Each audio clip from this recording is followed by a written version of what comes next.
This past Sunday, beneath clear skies and beautiful weather, I performed my first wedding here in Memphis. It was a gorgeous day, an opportunity to celebrate a wonderful couple. And as is the case in so many weddings, you could sense the joy they felt in being together and the joy of the family and friends who gathered there to celebrate with them. This joy, our tradition teaches, is divine. It is sacred in nature. We read in the last of the 7 blessings in a Jewish wedding ceremony, "We praise you, O God, creator of joy and gladness, love and companionship, laughter and song, pleasure and delight, harmony and celebration, peace, wholeness, and friendship." Celebrations like this can often stand still in time, allowing for at least just a moment when the troubles and the darkness of the world can melt away. Yet, even feeling the jubilation of this moment, the breaking of the glass this past Sunday served as a jolting reminder of the brokenness we've seen in our world in recent weeks. At that moment, I sensed what I think is, for many of us, a common feeling: the strangeness of experiencing joy in times of tragedy, when so many suffer and so many of us sit in pain and grief.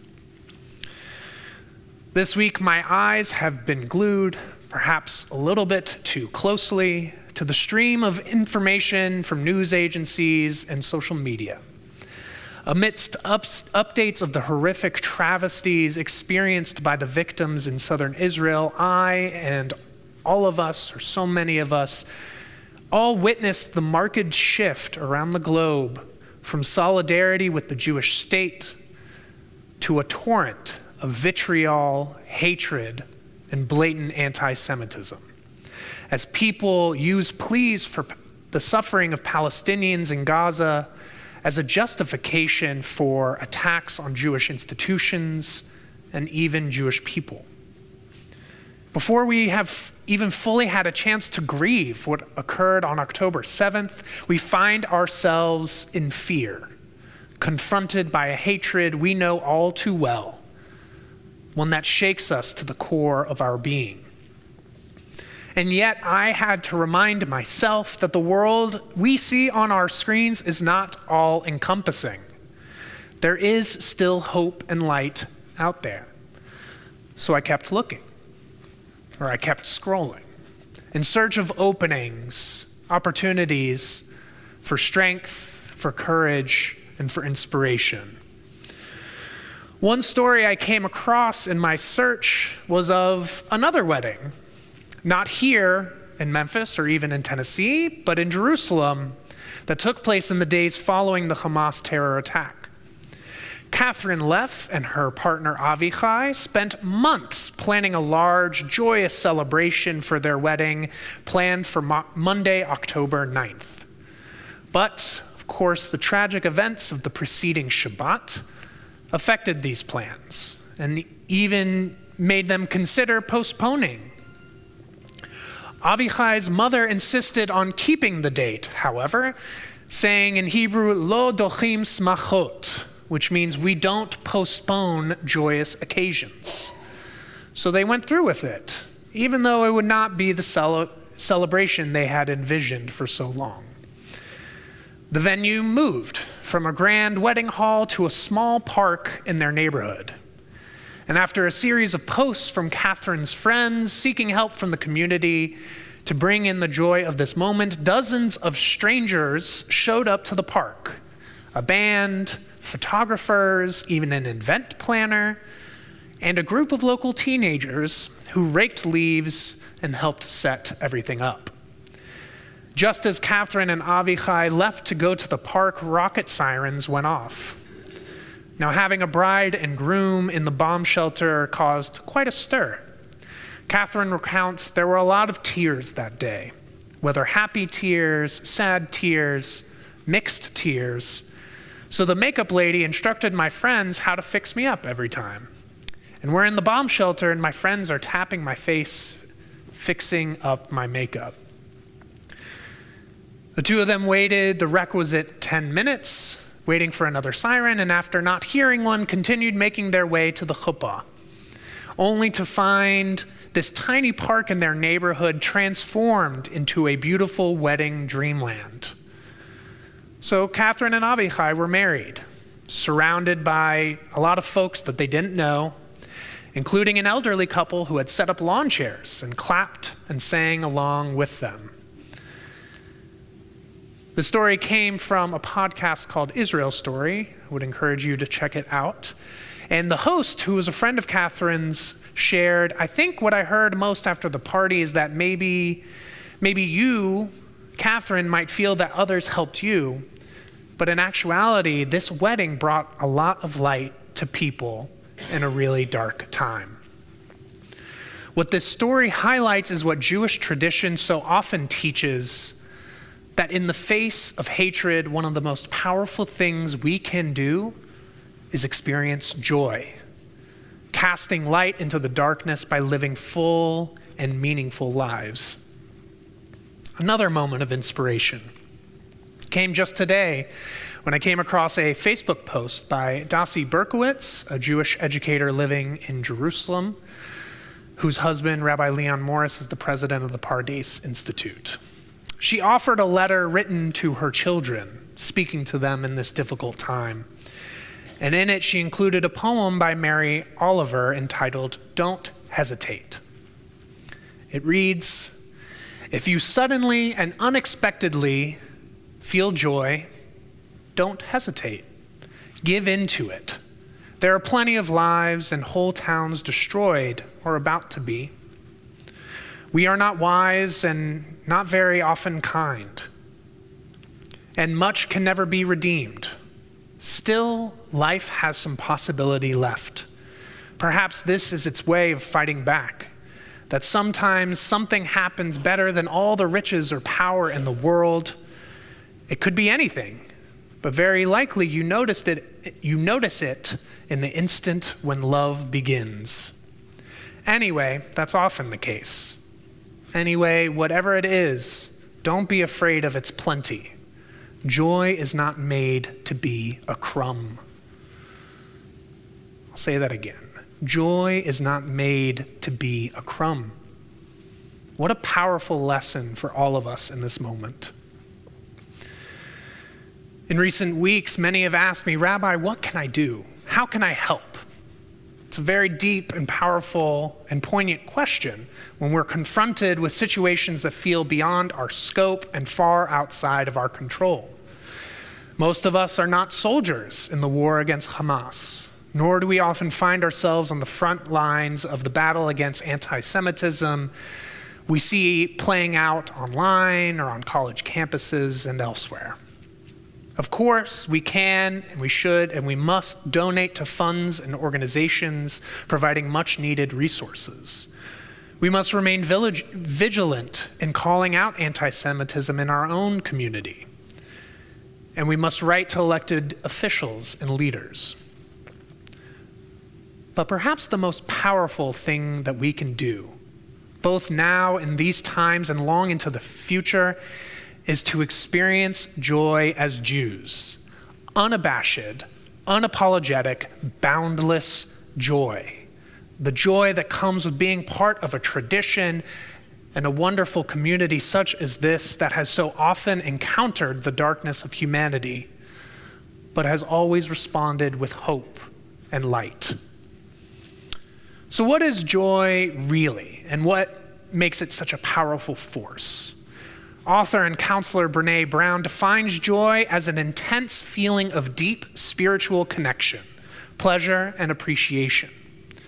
Some might equate joy with happiness, but as Rabbi Greenstein taught us this past era of Rosh Hashanah, the sole pursuit of happiness is often fleeting, personal, and dependent upon a lot of external circumstances.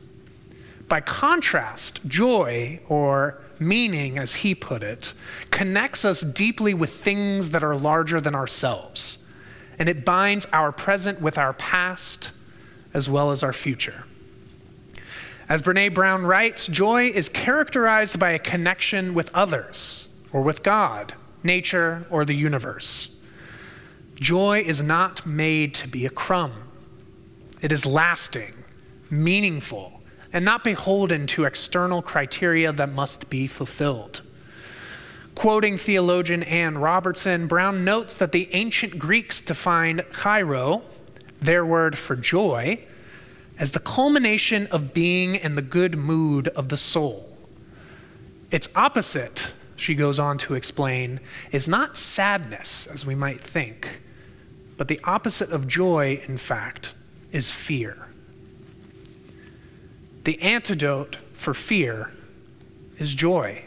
It is meaning, and it is connection. Perhaps this is why, after the planned extermination of the Jews in Persia by Haman, okay, I'll try that again. Jews in Persia by Haman, thank you.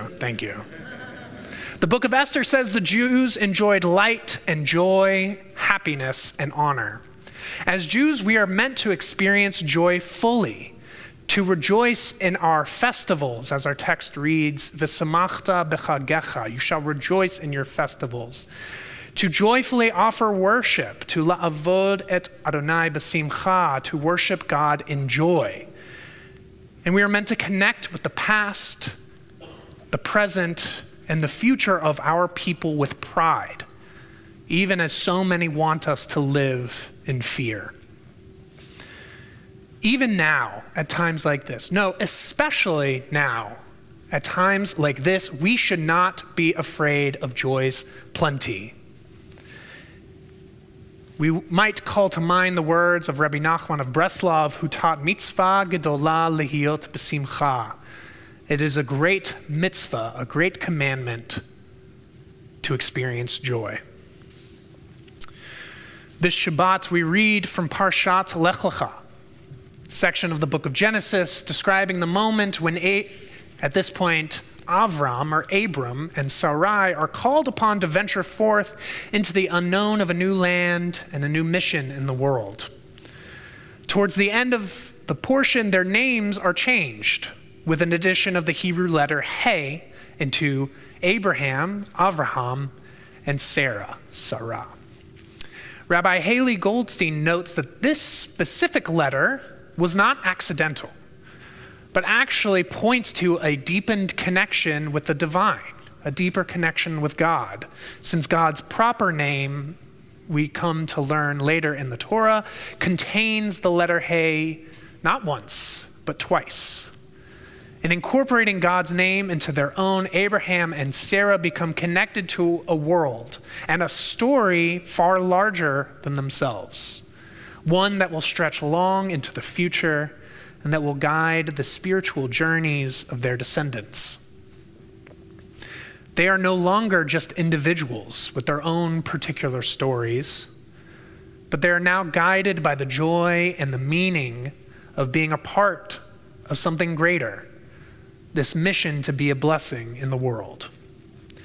True, this role comes with a great responsibility, and at times may lead to pain and distress, but it is also an act of profound joy and meaning, the lasting joy that comes with feeling closer to God, to one another, and to a tradition that spans across and even transcends time. So on this Shabbat, in the midst of our own cosmic wedding to the divine Sabbath bride whom we welcomed just moments ago, I pray that we can all find moments to experience joy in the deepest sense of the word. At a time when so many in our Jewish community feel fear, with thoughts of removing mezuzahs or tucking our chai or Jewish star necklaces into our shirts, let us fight back with meaningful, life-affirming Jewish joy. Let us experience the warmth of kindling the Shabbat candles, the spiritual nourishment of song and prayer, the intellectual growth of sacred study, the power of gratitude in offering blessings throughout each day for special moments, both big and small. Let us find new channels for joy and meaning. Like these new names given to our spiritual ancestors, let's try new rituals or experience different ways of bringing Judaism and Jewish tradition closer to our hearts and in our homes. In the face of a hatred that would see us live in fear and shame, let us plant ourselves firmly in our long chain of tradition and live joyously, proudly as Jews. Because each moment of Jewish joy is an act of resistance. Each celebration a rebuttal against those who would see our demise. Stretching back to our ancestors, Abraham and Sarah, we are a part of a tradition that has witnessed the world's history. We have seen empires rise and fall, spoken countless languages, lived across the world in a multitude of cultures. And throughout everything, through it all, we have triumphed over darkness with our light, combated fear with our joy, rejected death with our lives. So let us live. Let us live and rejoice in the experiences that bring us meaning and connection, that weave our past together with our present and extend on into the future. Joy is not made to be a crumb. In fact, it is our most powerful tool of defiance. Ken Yehi Ratzon, may it be God's will, we say together. Amen.